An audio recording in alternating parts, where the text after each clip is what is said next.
Hi friends.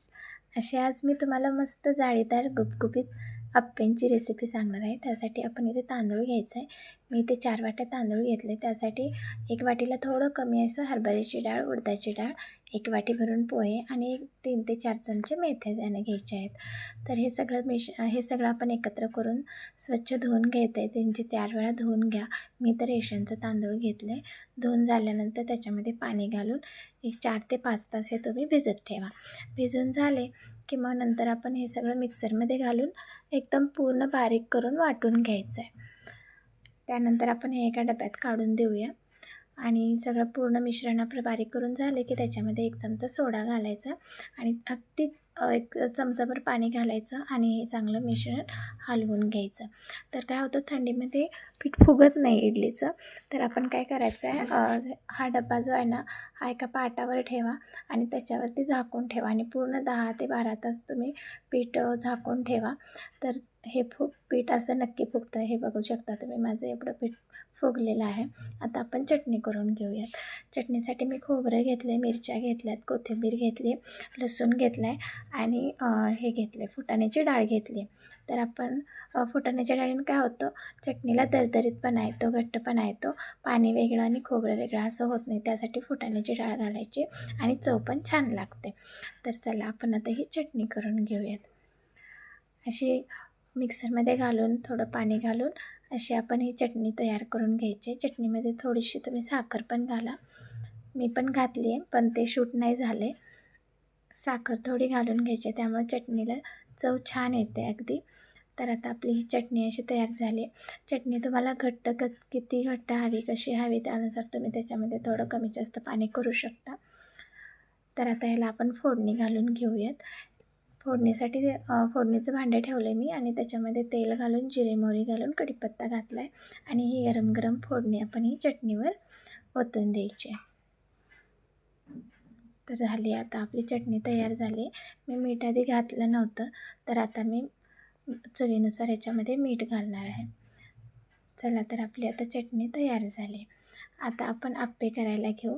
आपलं पीठ मी मगाशी दाखवलंच होतं तुम्हाला फुगलेलं. तर मी ते हलवून घेतलं होतं आणि आता त्याच्यामध्ये मीठ घालणार आहे. चवीनुसार तुम्ही मीठ घालून घ्या. पिठाच्या हिशोबानं किती पीठ आहे त्या हिशोबानं तुम्ही त्याच्यामध्ये मीठ घालून घ्यायचं आहे. आणि त्यानंतर मग आपला आप्पेचा तवा गरम करायला ठेवायचा आहे आणि त्याच्यामध्ये हे असे आप्पे गरम झाल्यानंतर तेल सोडायचं आहे आणि त्याच्यामध्ये आपण आप्पे घालून घ्यायचे. हा पिठाचा तवा आहे, त्यामुळं हा किती जरी घासला तरी तेल टाकल्यानंतर किंवा आप्पे करताना तो गरम झाला, तेल गरम झालं की हे असाच दिसतो. तर मी आता ह्याच्यामध्ये आप्पे घालून घेते आहे.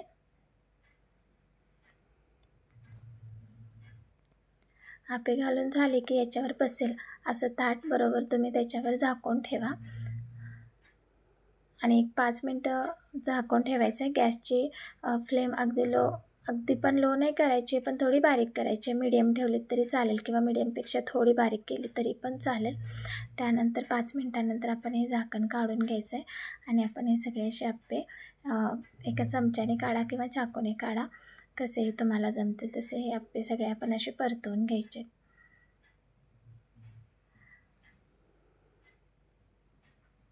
खूप छान होतात हे आप्पे, अगदी जाळीदार होतात, मऊ लुसलुशीत होतात आणि टम्म फुगलेले पण होतात.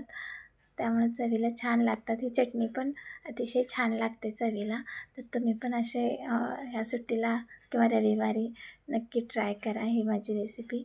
आणि जर तुम्हाला माझे रेसिपीज आवडत असतील तर प्लीज लाईक करत जावा व्हिडिओजला आणि शेअर करा, कमेंट करा, सबस्क्राईब करा. तर मी काय करणार आहे, आता हे आपले आप्पे होत आलेत, तर मी याच पिठाचे डोसे पण करणार आहे, कारण डोस्याला पण हेच पीठ सेम वापरलं जातं. तर झालेत आता आप्पे हे असे पलटून झाले की 1-2 मिनटं ठेवायचे आणि आपण हे आप्पे काढून घ्यायचे. चला, तर आता आपले आप्पे तयार झालेले आहेत. आता आपण मी याच पिठाचा तुम्हाला डोसा पण बनवून दाखवते. तर त्यासाठी काय करायचं आहे, मोठा गॅस ठेवायचा आहे आणि तवा गरम झाला की त्याच्यावर थोडं पाणी शिंपडून घ्यायचं आहे आणि ते कापडानं पुसून घ्यायचं आहे. आणि हे असं पळीनं घाला किंवा तुम्ही सपाट भाग असलेले पृष्ठभाग असलेली वाटी घेऊ शकता. जर तुम्हाला पळीनं फिरवता येत नसतील तर तुम्ही वाटी घ्या आणि त्यानं हे मिश्रण घाला आणि गोल फिरवून घ्या. त्याच्यावर थोडंसं तेल घाला, तूप घाला, काही घातलं चालतं, बटर पण घातलं तर चालतं. तर मी इथं तेल घालणार आहे. हे तेल घालून झालं की 1-2 मिनटानंतर आपण याला परतून घेऊया. ह्याच्या कडा आपोआप सुटतात.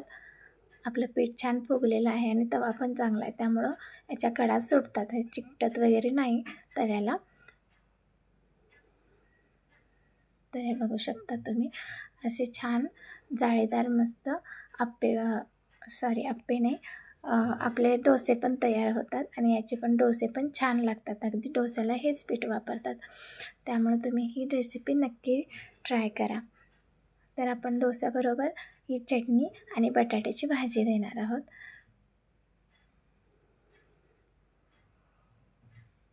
खूप छान होतात डोसे आणि आप्पे. तर तुम्ही ही एकदा रेसिपी नक्की ट्राय करून बघा आणि प्लीज माझ्या चॅनलला सबस्क्राईब करा. माझे व्हिडिओज तुम्हाला आवडत असतील तर लाईक करा आणि माझ्या सगळ्या रेसिपीज तुम्ही नक्की एकदा ट्राय करून बघा. थँक्यू.